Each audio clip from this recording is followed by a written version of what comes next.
Welcome to another episode of Roots and Resilience. I have with me today Dr. Debbie Ganguli-Patel, who is a dental surgeon currently working as an associate for Bupa with special interest in pediatrics and special care alongside restorative dentistry. She's a former practice owner as well as a Bharatanatyam dancer who trained in London and has over 40 years of experience as a dancer and more recently as the artistic director, teacher, choreographer of Satyam Dance based in Milton Keynes. This is going to be an exciting conversation. I can't wait to get into it. Welcome to Roots and Resilience, Debbie. Thanks, Tejal. Thanks, and Nihal. Hi. Thanks for asking me to come along. Wonderful. No, welcome. So let's get into it and let's start at the beginning about how did you get into dance? Was this something that you've always done, always loved, always enjoyed, and your parents saw that and kind of, started that journey off, or was it just potluck? I live in Milton Keynes. I've always lived in Milton Keynes. And back in the 1970s, so I mean, I'm born in 76. So my father moved to MK when I was about 6 months old, and took position as a GP here. And in the 70s and 80s, and even into the 90s in Milton Keynes, there was very few people that looked like me. There was very few Asians, in this area.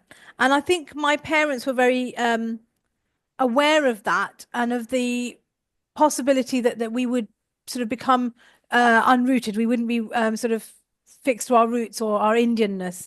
So I have a sister as well who's younger than me. She's a assistant head teacher with a background in law.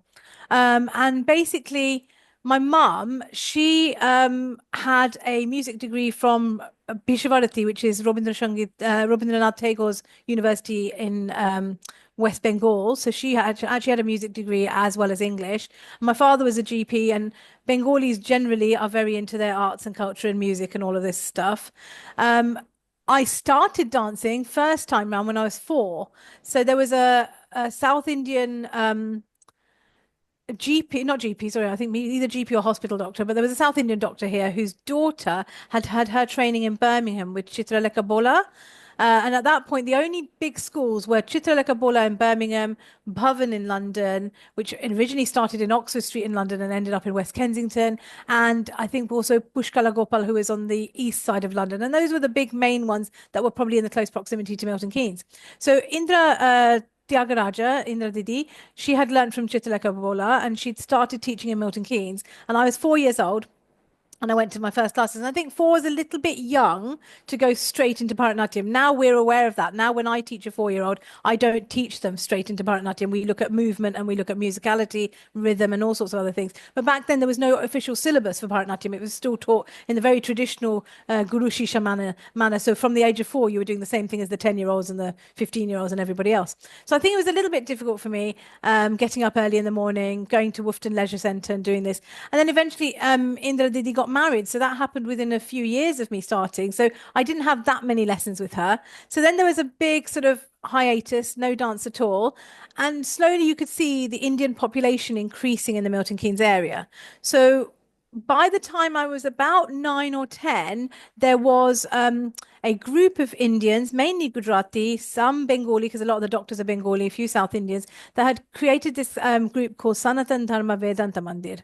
So they were trying to build a mandir. I'm glad to say we now have a mandir in Milton Keynes, but it's taken many, many years to get there. But this initial group had started this, and they basically bought a teacher from India, Sheila Sridhar from Madras, who came and was in the UK in Milton Keynes for about 3 weeks teaching. And my parents enrolled me into that class, and basically I did 3 weeks solid over the summer holidays of dance and really took to it. And so did my sister. So it wasn't just me, it was both of us. Really took to the dancing, really enjoyed it. To the extent that Sheila Dee put me on stage solo. Sorry, duet with her rather. Sorry, not solo, duet with her, which is unusual for someone who's only danced for 3 weeks. She taught me something one to one, and then I danced with her. So, she was the one that said to my parents, don't stop it here. You need to keep going because both the girls have got a talent. They've both got an interest. I think for my parents, it was a way of connecting back to our Indian roots and heritage. Plus, also through Bharatanatyam, we learnt all about Hinduism. So all of those Hindu epics, the mythology, stories of Krishna, stories of Ganesha, Shiva, all of that.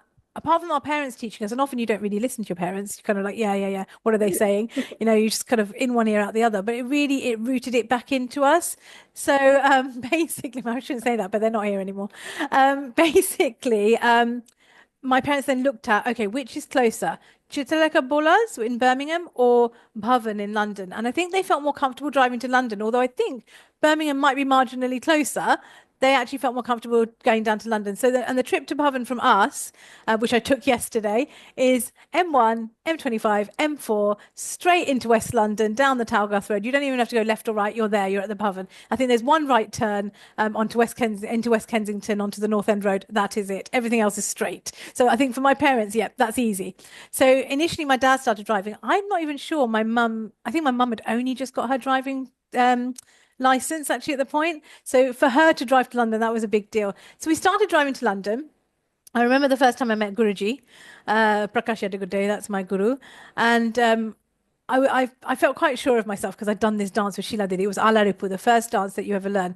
So he said, okay, demonstrate. And I look back on it now and I really cringe because I was probably really rubbish. But he was quite nice. He smiled at me, said, yes, very good. Okay. And that was it. And sometimes Guruji's only words to me are okay. And I'm like, okay, he's not happy. Yes, very good. Okay. So he enrolled us into the first year diploma, both me and my sister.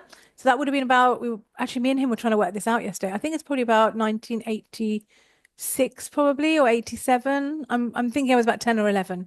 Mhm. So I started in the Diploma 1 class. Now, to go to Bhavan is quite a big deal. So you're talking about Milton Keynes to London. You leave Milton Keynes at 6 a.m. or 6:30 a.m. if it's an 8 o'clock, 8:30 class, and you're there the whole day on Saturday. Then you come back and you're whole day on Sunday. So twice a week. So my parents sacrificed a lot to take us. It's not close. Dad was a full-time GP. Mum was not working, but she was at home, but she was full-time mum. Um, and she would get up even earlier. She'd be up at 5 making roti and sabji and stuff and rolling it into little rolls and keeping it in a box and taking it with us. And so all the preparation that goes as a mum for that was Yeah. quite started So we'd get up there. Started in Diploma 1. Within a month, Guruji said to my mum and dad, Debbie can do Diploma 2 and 1 together. So I was then doing double the classes. In our diploma, also, we have to learn to sing. So I was also doing singing, and there's an element of Sanskrit. So you're taking 3 subjects alongside everything you're doing at school. So yeah, it was hard. I did my 3-year diploma in 2 years. And yeah, that's basically how it started. And I don't remember a time that I've not danced. I've not danced obviously when I've had children and stuff for a little bit, but generally from the age of sort of 10 or 11 onwards, I've been with Guruji and he's been my teacher the whole way through. So that's how I got into it. I Wow. think the main way of getting into it was because, my parents didn't want us to lose our Indianness, and it Mm. worked. It worked. So it definitely That's worked. incredible. I think your commitment from such a young age, especially spending your entire weekend doing dance when, like you say, you probably have schoolwork. And obviously, the older you get through school, the harder it gets with your exams, GCSEs, A levels.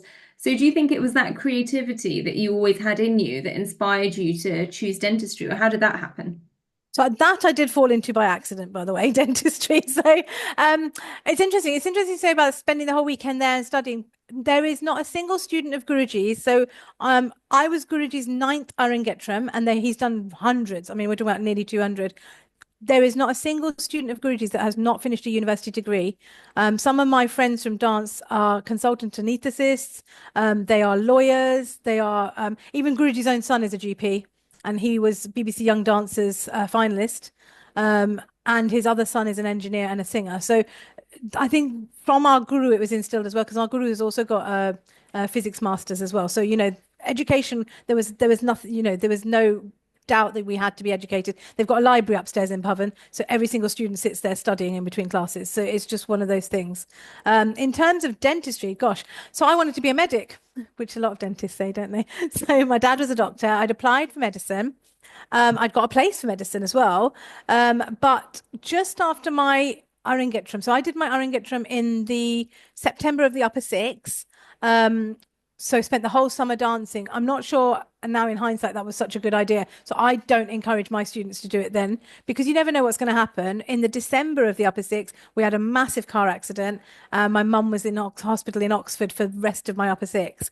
So basically, I was at school by that time in Buckingham, which is halfway to Oxford. Dad would pick us up from school. We'd go to Oxford and we'd spend the whole evening next to mum, in her hospital room. So that really affected my studies. So I didn't get the grades I needed to get into med school. So my dad said to me, "Well, what do you want to do? Do you still want to try for medicine?" Which I did. So I then ended up, and this is a college that a lot of dentists of my generation and medics of my generation will be familiar with. I went to Ealing Tutorial College, which was a resit college in Ealing, and I was there for a year. I resat my A levels, got the grades I needed, but by that time I was then having doubts about medicine because I am a bit creative. And a friend of mine, Mariam Bamdad, who was also with me at college, was going to do dentistry. So she's a year above me in at Guy's. And she said, "Oh, have you thought about dentistry?" And that's actually, and I don't think I've ever told her this. So if she hears this podcast, she's going to now know that she's the one that put it in my mind to do dentistry. So I actually took a job as a dental nurse in Acton for a year. So I took 2 gap years before going to uni, one to reset the A levels, one to try out dental nursing to see if I wanted to be a dentist or not. And then I reapplied with my grades and got an unconditional offer from Guy's. I think I got unconditional from Guy's, unconditional from Queen Mary Westfield. And funnily, even though I'd got my grades, I got an offer from Cardiff. I was doing psychology at night school as well. So I was studying again another A level, just in case, just to back up. And Cardiff asked me for a B in psychology, which was really weird. So at that point, I think you could apply for 5 and I'd got 3. King's rejected me, but in hindsight, it made sense because they were merging. So everybody who got an offer from King's didn't get Guy's and Guy's didn't get King's in that year. So it's kind of a little bit strange. I think they knew they were going to merge because by the end of my 5th year, though I got a Guy's degree, we were actually sitting the exam with King's students. Like there was a row of Guys, row of Kings. So that's how they sat us. And then the year after they completely merged. So yeah. So I fell into dentistry, and actually, probably for good reason because the artistic part of you does come out in dentistry. And I think I don't know what would I have done if I'd done medicine. I'd probably still have ended up being a surgeon of some sorts because I wanted to work with my hands. I can't envisage myself sitting behind a desk or I mean, GP world is interesting because they have to have incredible diagnostic skills because Yeah. they're dealing with everything. But I don't know if I would have been happy with that, doing that. I would Mm. have probably wanted to do something a little Something bit more more hands-on. creative, if you see what I mean. Yeah, yeah. So it was things happen for a reason. So it was the right reason. It's amazing So that when yeah, you certainly when so I you fell look into it. back though, that that when you look back on your journey that you can identify that you had the vision of doing medicine and then you ended up having to reset and that's where you had a friend who then was going on this journey and something sparked something in you to then explore that and I think it's always really nice sometimes to reflect on that, but I feel like all of these things kind of there's some kind of divine force perhaps that is behind all of this and you are meant to do Yeah, certain things and you will end yeah, up doing those things one way or definitely. another. Yeah, I think um it's pre-written. I think the other thing is, my parents were a bit surprised I went for dentistry because I was absolutely scared of the dentist. I used to be the child, that child that we all know that used to scream and the whole waiting room could hear. And actually, even as a dental nurse, so I would have been about 19. I ended up having some work done under general anaesthetic in the dental chair. This was back when general anaesthetic was legal in the surgery. I know this will freak anybody out who's younger, that we used to actually do general anesthetic in the surgery with no sort of LMA or anything. We just hold the chin up and hope the airway would stay open. I've had some work done that way as well. So the fact that I was having work under general anesthetic and that I hated going to the dentist, even now, my colleague Namrita does my teeth, and I have to hold the nurse's hand for the local because I'm absolutely so I'm the worst patient. But maybe that empathy helps when I'm working. So probably why I end up working with special care pediatrics and nervous yeah. patients, probably.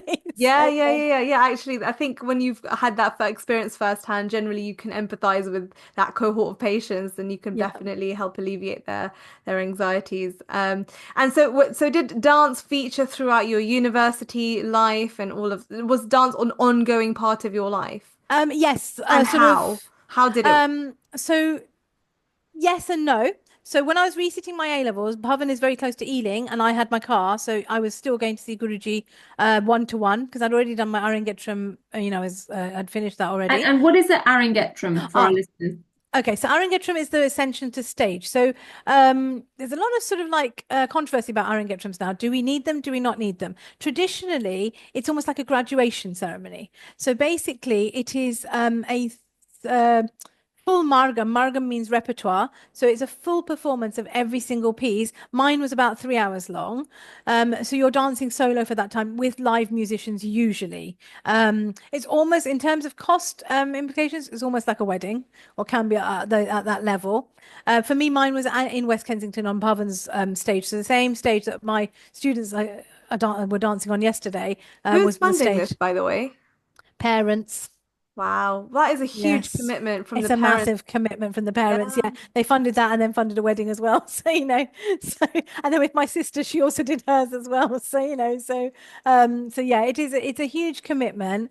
Um, but and you're it's selected. So even for me with students now, I know which ones will get to that stage. You can see that very early on, even from when they're about 6, 7 years old, you can see, I mean, and some of them will develop into that talent anyway. So it's for me as well, what I feel with Arangetram for my Guruji, it's a very sort of big honor that he asks you to do that because he's putting his faith in you to not let his name down. Because you're then performing like a professional artist, and that it's almost the stepping stone to getting sort of becoming a professional artist. But as he says quite rightly, it's very much just the beginning. There's still, I mean, I'm still learning now, Yeah. even at this stage, I'll Mhm. do workshops and you're always learning. You're Yeah. always Mm. learning from other creatives that have been doing it for longer. And I get to work with some quite, amazing people. And I think that's And what I love. Sorry, Nahal, do you want to go no, ahead? go for it. I was going to say, what one thing I find amazing about art is that it's not like, for example, an academic subject like a maths A level where you go, do your studying, you revise the syllabus, you sit the exam, done, and then that's it. And then okay, you might go ahead and do further maths at university or whatever. But this is like more of a thing, a learning for life sort of Yeah. um Yeah. discipline. And I just love that. It's infinitely, there's so many infinite possibilities with Mhm. it. I was going to ask you, so you mentioned talent. So do you Yeah. think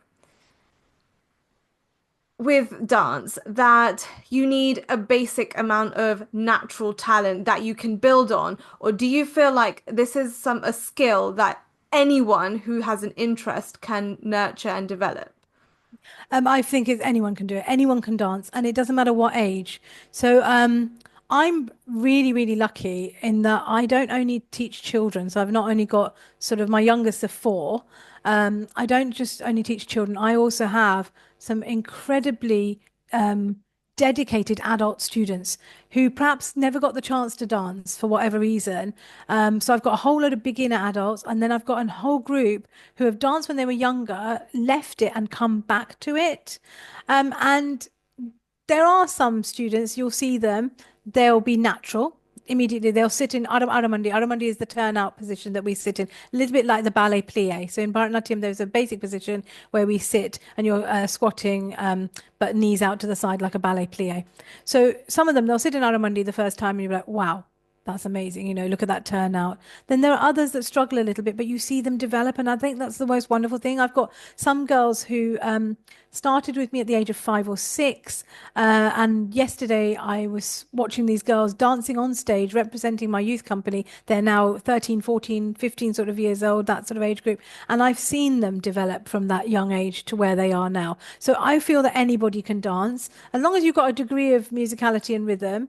Even my Do you think that can be developed, or that can be Yeah, taught? I think it can be taught. Yeah, I think also it's like anything. It's like when you're working with pediatric patients, tell, show, do.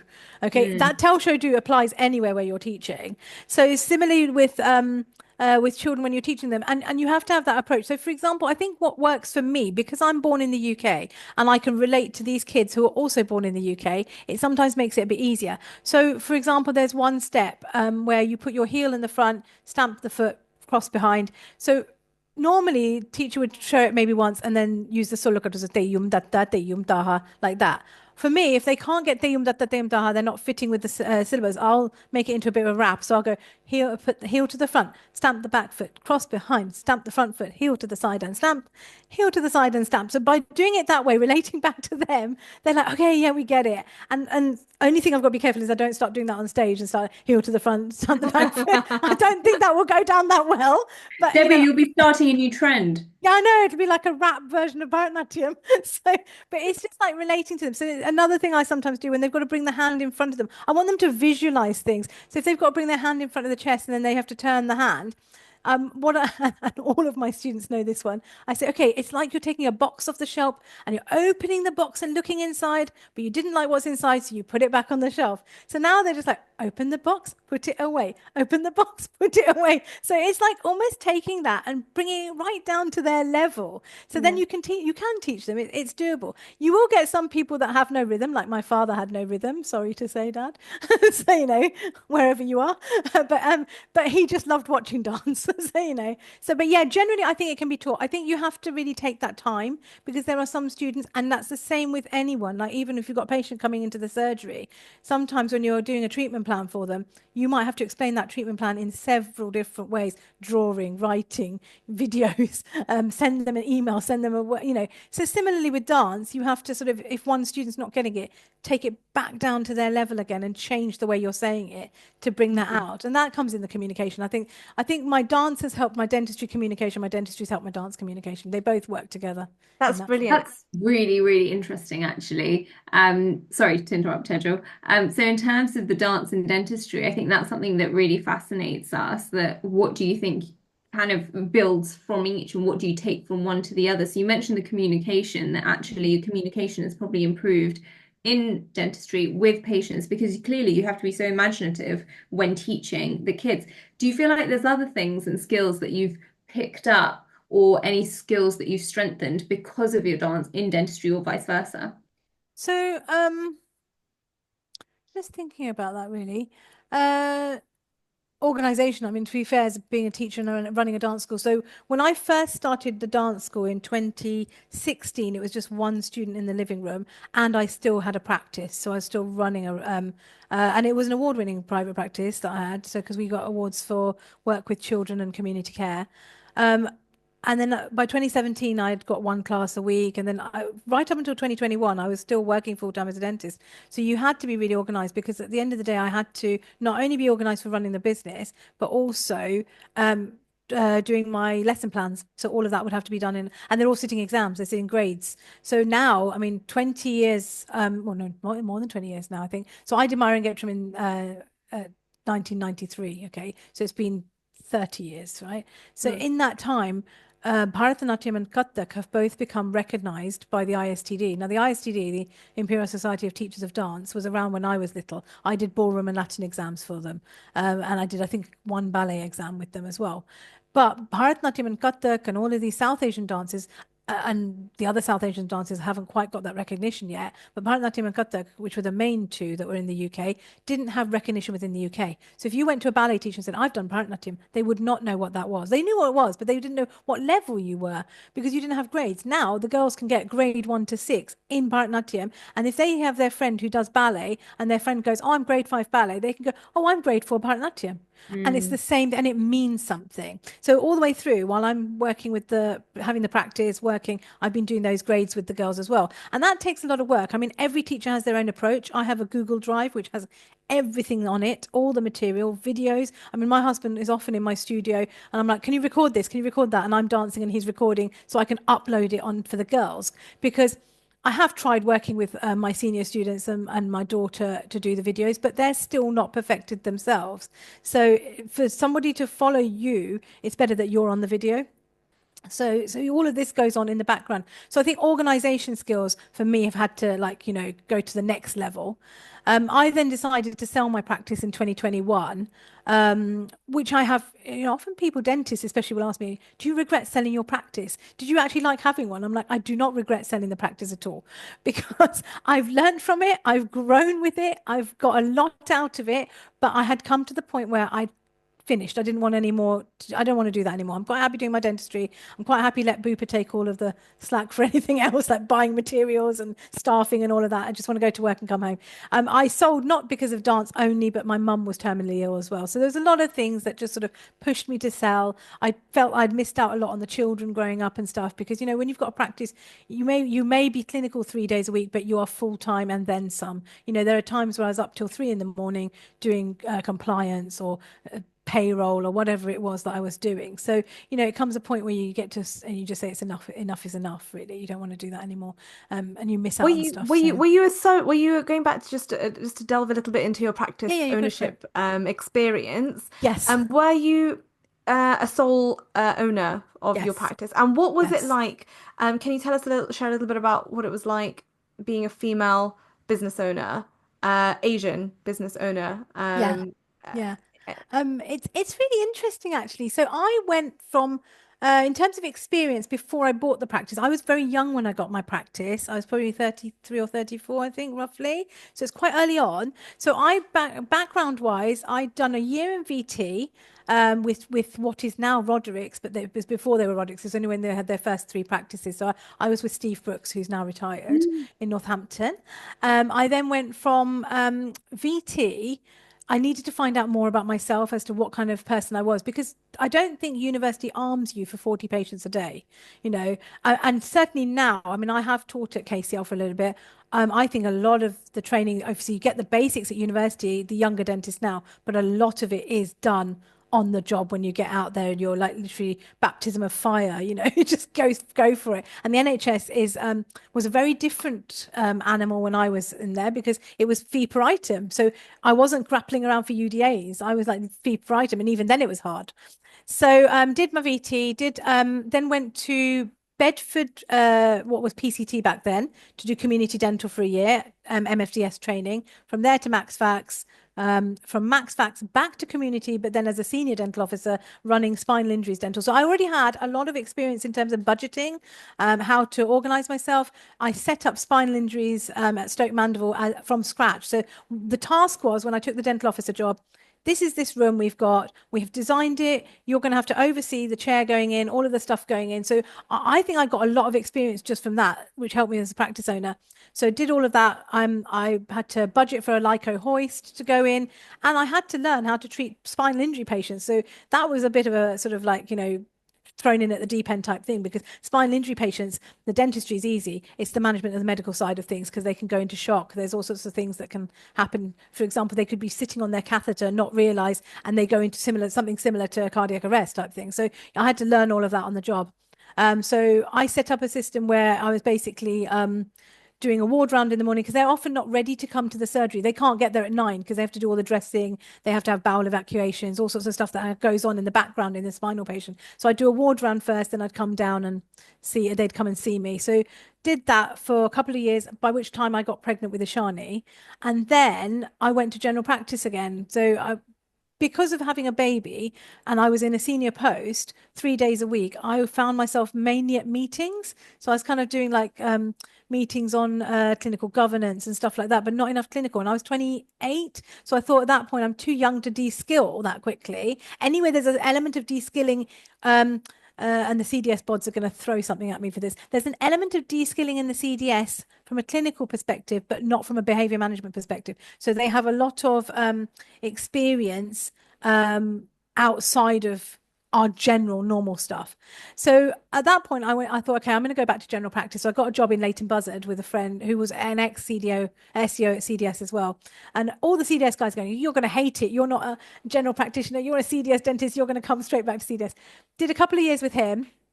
Had a few miscarriages, sadly, between Ishani and Shreyan. And then I ended up working for Oasis. And that was my first experience of a corporate.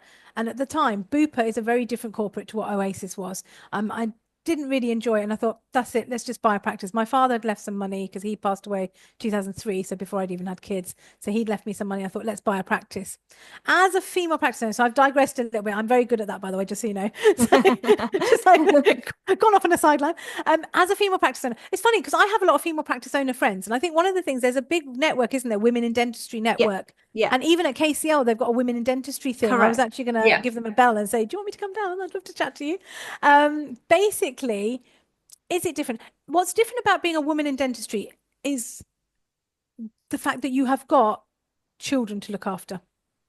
That's what makes it hard. I don't think being a woman in dentistry, I don't think the men in dentistry treat you any differently. There is a really nice amount of respect between the men in dentistry and women in dentistry, but naturally there is a glass ceiling. The same thing as what would have happened to me in Max Fax, because once you have a child, it takes you a lot longer to get to consultant than it would for, say, a man who doesn't have to do that. I mean, I've got an incredibly supportive husband. He works from home. He does a lot of the school. When I had the practice, he did a lot of the school pickups. I mean, he's done dinner today. You know, he's incredible. He's a senior project manager in IT, but he also is a fitness instructor. So he's just as mad as me. We have two jobs going at once, always. And so he's up at 5:30 in the morning, out and teaching at the gym, and then I'll go to work. And then when I've got to teach in the evening, he deals with. We only have the one child now because Ishani's gone to university, so it's a little bit easier. But basically, without that support, it would have been really hard. What was very difficult for me was where I thought I was not going to have a second child. I bought the practice February, I think it's February 14th or something like that. And a couple of weeks later, found out I was pregnant again. And obviously, having had three miscarriages, didn't think it was going to happen. But my consultant threw everything at this pregnancy, you know, insulin from the beginning, aspirin, blood thinner, you name it, everything I had. And October 17th, Shreyan was born. So literally 9 months after I bought the practice, he's born. And 2 weeks after he was born, he's in practice with me. So I was literally seeing a patient. He does neither of my children are difficult. Neither of them took a bottle. So I was a breastfeeding mum. I actually used to lecture for NCT, and I've written articles on the importance of breastfeeding and dental health for children and for mums. Mhm. And I was seeing a patient. My mum, bless her, came to work with me. And she'd give us a ring and go, she needs to come now. So I'd go next door and breastfeed, come back, and that went on for 10 months. And at that point, my staff were amazing. They only mainly booked in women. The male patients kept going to my associate because the women understood if I had to go quickly breastfeed. So that was a challenge. Um, Sleepless nights is a challenge because you're raising a baby at the same time.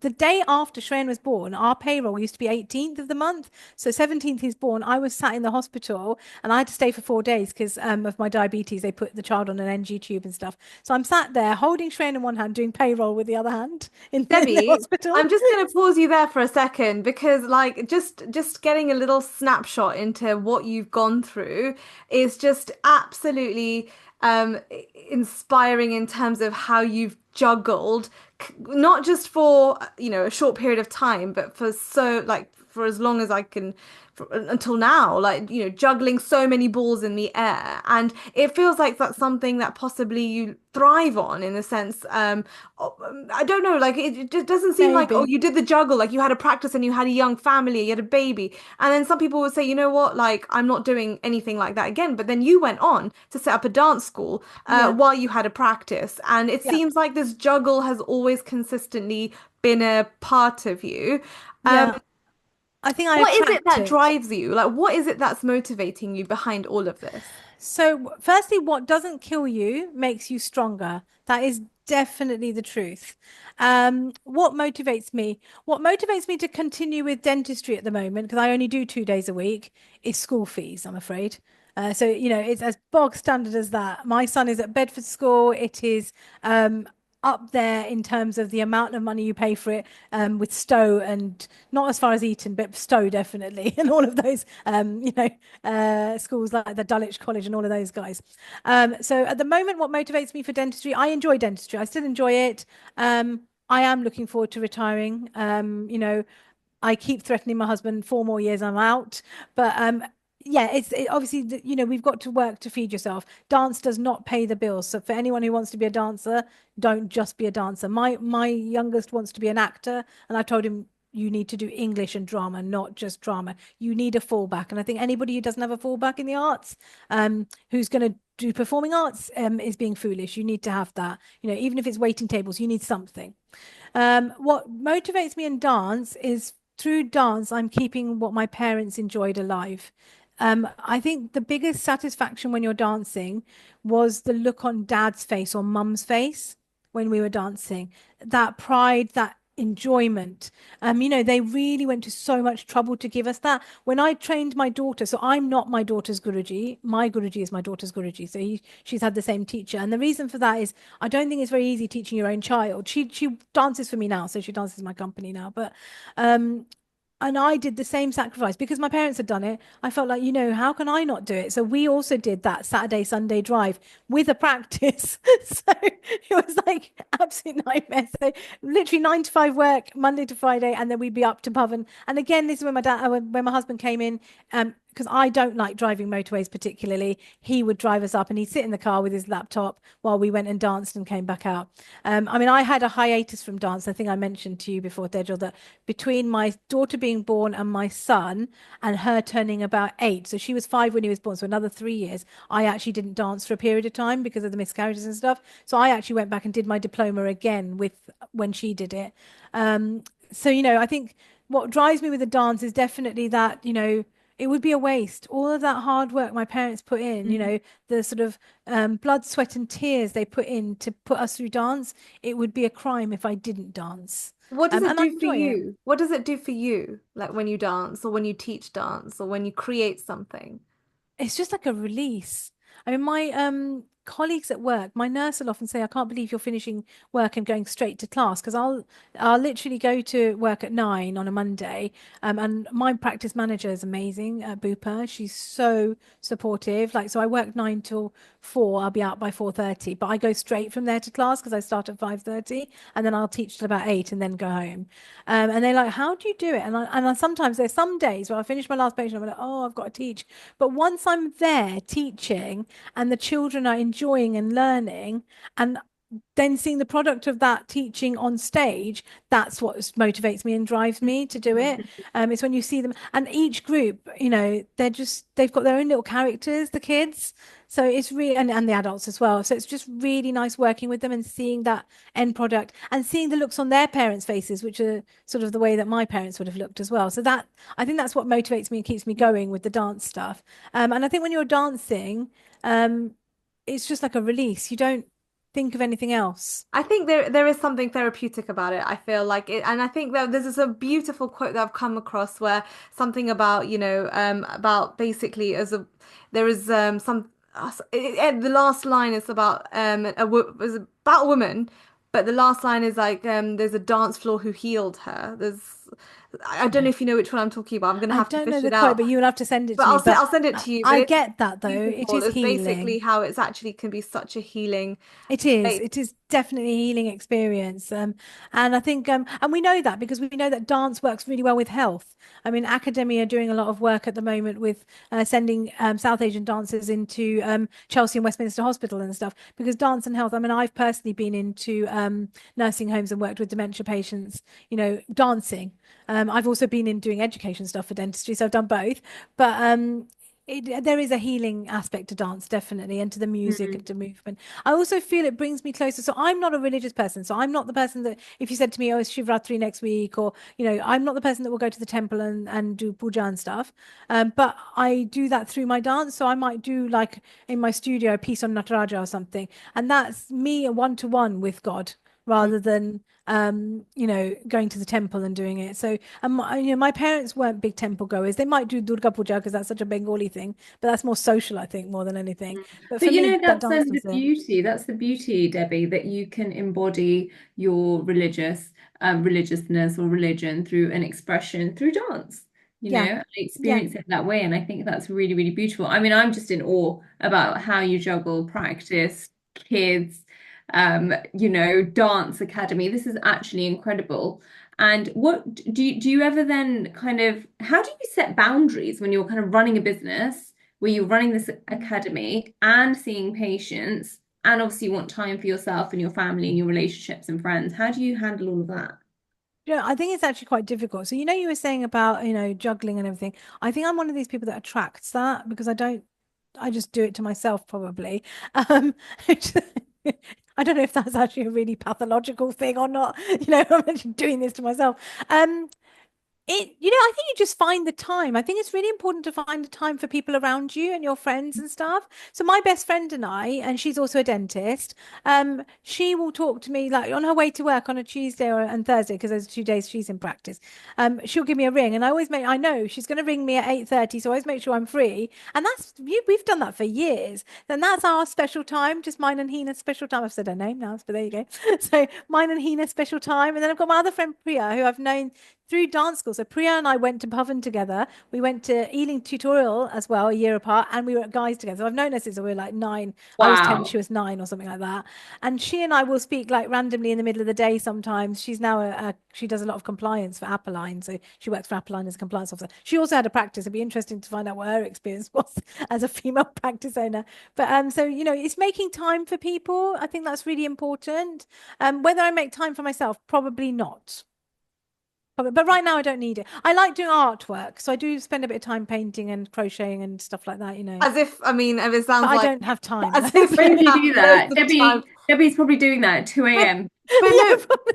but you know what? It's just amazing that but you make time for things that are important to you, and I think that's really nice and a lovely message for people listening is actually that if there is something that brings you joy, that's important to you, that don't shy away from it, because it's so easy to think that, okay, I've got family commitments, I've got work commitments, and I think so many people are very then are guilty of just completely sidelining those hobbies or those interests that they have whilst they dedicate their time to the other areas of their life. And it's not a criticism or anything like that, but I feel like, actually there's so much value to gain to just be able to carve that little bit of time and space for yourself to pursue those things that are of interest or importance to you. It's just makes you probably feel a lot more fulfilled, Yeah. and connected. Definitely fulfilled. I think the other thing to remember, and I think as dentists, we get very bogged down by the type of work that we do, and it can be very overwhelming.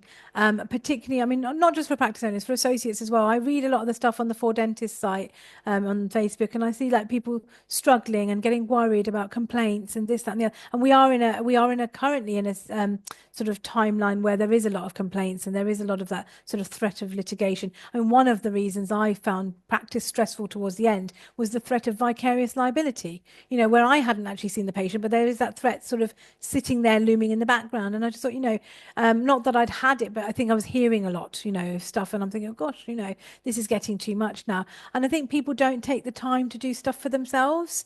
And I think it's important to find a hobby. I'm not the only dentist with an artistic hobby. I mean, there's colleagues of mine, one of my colleagues who's an endodontist is a violinist. There are a lot of dancers. There's a few other dancers in the as I know, Dejol, there are a few other dancers out there. So I think you need to find that, but it's finding that balance and time. And the other thing I take home for me is you cannot take money with you. So to me, money's never been an important thing. So my dance school is a CIC. So it's changing into a CIC. It's not for profit. I don't take any income from it. Everything goes back to the girls. Basically, we buy costumes for them. I do not want to put parents under the pressure of buying £200 costumes and then the child grows out of it. So I've got hundreds of costumes. They rent them from me, and the rental just about covers the cleaning costs, to be fair. But I don't expect them to buy stuff. And we're just like not for profit, So it's one of those things. It's me giving back the culture and the art to the next generation. I'd rather teach them and see them dance. But I think you can't take money with you. I've seen both my parents pass away. They didn't take anything with them. In fact, my father went out of this world the way he came in. So the ambulance crew took him away, and I think they left his clothes behind. So so basically he came in, went out the same way, no money. Woke up the next day, he's gone. His car's still there. His wallet is still sitting on the table. You cannot take it with you. What you can give though to society, give your time back and give your experience and your knowledge, that will live on. So whatever child I teach now who might be dancing after I've gone, or who might teach someone else after I've gone, that has made its mark rather than the money I could have made as a principal dentist. And a lot of dentists out there are going to say, well, that's really foolish. Why did you get into dentistry in the first place? Well, at the moment to feed me and to pay for private school, and that's it really, So, but I'd rather leave a legacy behind. So Yeah. Absolutely, you know, absolutely. And I think a lot of people in the younger generations as well, but actually maybe all generations, tend to define their self-worth potentially based on how much money they make. So that usual social stigma slash, impression that, if I'm earning more, I have a better life and I'm happier. But that's absolutely not the case. no, money doesn't make you happy. You No. know, at one point I might have wanted a sort of BMW's, I think it was a Z4 or something. At one point I might have wanted that. My husband might have wanted a Audi TT, but we have never driven a fast car. And considering I'm being a dentist and a practice owner, I've never had a fast car. In fact, at one point I think I was driving around one of them iGo things. It's never been important to me. I think what's been important to me, education is important to me. I Yeah. will put the money behind education. I don't think that's not me saying that a comprehensive school is any less than a private school, but for my children, private school was the best option. My daughter was at one point selectively mute, and she got over that. She's now, she'll stand up on stage and talk. She's completely different, but she needed that particular school to get to that particular level. So I'd rather earn my money and put it there than put it anywhere else, and also maybe give back. I mean, here in and I at Christmas and stuff, we do things like food deliveries and stuff like that. So we do stuff like I'd rather do that and spend my time doing that. My father had the fastest passing that anybody. I mean, he literally was there 1 minute and gone the next heart attack. And I think the reason why that is, and he didn't suffer, we suffered, he didn't suffer, is because he gave his whole life to patients. That's all he did. I don't know a time that he was. I don't even think he got much holiday because he was single-handed. But he loved it. And the thing for me is that dancing and giving it back, I'd be quite happy taking my last few steps on a stage. That'd be quite nice. So, maybe I could do that. So, but yeah, I just think there's a lot more to life than money and material possession, really. Agree. Absolutely, absolutely. And I can totally resonate. I'm still driving the same car I drove 10 years ago. And I feel like my Don't ask father, Tejo how many dents her car has. no, Honestly. no. And honestly, the car is my vehicle from A to B, and it just gives Love me it. pleasure or joy that I want to like spend lots of money on. That's just me, and I put it towards experiences. And I feel like what I really resonate with is the fact that sharing is super important. And I think there's sometimes, whether it's from a professional sense or whether it's dance, sometimes there can be a lot of hesitation around being fully open and honest and willing to give and share, because I feel some people feel, oh, someone's going to get better than me, or they feel a little bit insecure about it. And I think that's fundamentally untrue. I think the more you share, the more you get back in other ways. Yeah. And there's a really good book somebody mentioned to me, and again, I can't remember it, which is, I don't know why I'm mentioning it, but there's a really good book about how to basically, before you die, like how to give everything you've got.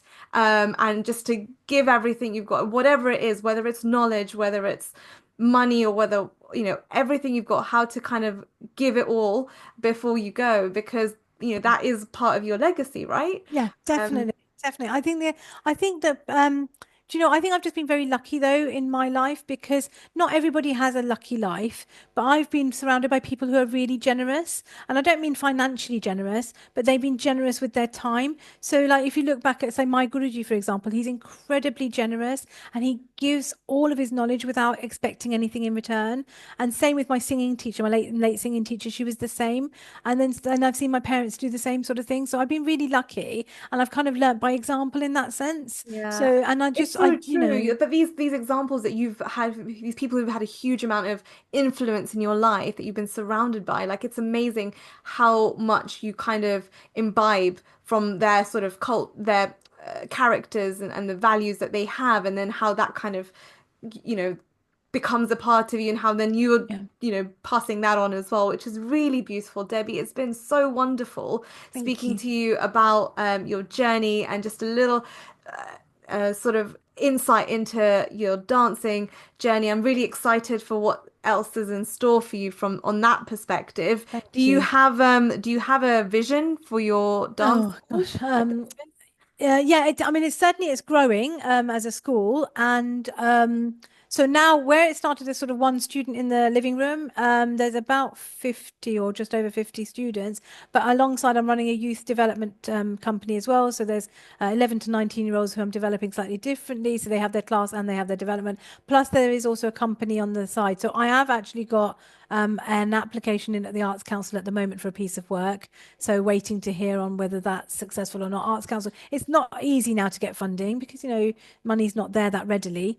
So I'm hoping to develop myself as a bit more of a dancer because I'm getting to that point now where, it isn't a finite amount of time that I can dance for. It's like a sports person, isn't it? I'm 49 this year. So there is going to come a point where my knees are going to not like it anymore. They do give me the occasional twinge now. So, And so how do you deal with that when your body doesn't move in the same Oh way as it once gosh. did like 25 years ago? problem is my brain is still 17 and that's the I problem. love that. No, that's not the So problem. That bad. is the winning mindset, My Debbie. body's dying. How do I manage? So a really good warm up, basically. So a really good warm up, really good cool down. And in my fridge is turmeric drink, ginger drink, cod liver oil tablets, you name it. I'm on it. I mean, we should probably have another podcast on the menopause and dentistry. Seriously, there's that to talk about as well. Part two. Part two. So patches, you name it. I'm like harass my GP for everything. I've got a really great physio who actually, funnily, the practice has been taken over by Bupa, so it's a Bupa physio now. Really good physio, and I've got every gadget you can think of. Like the Pulsio. Pulsio's amazing. I've got the Pulsio leg compressor thingies, the Pulsio massage gun, you name it. My husband, every time a new gadget, he's like, "What is this? Why are you buying so many gadgets?" And actually, fitness. So I do go to my husband's classes. So he is actually my PT.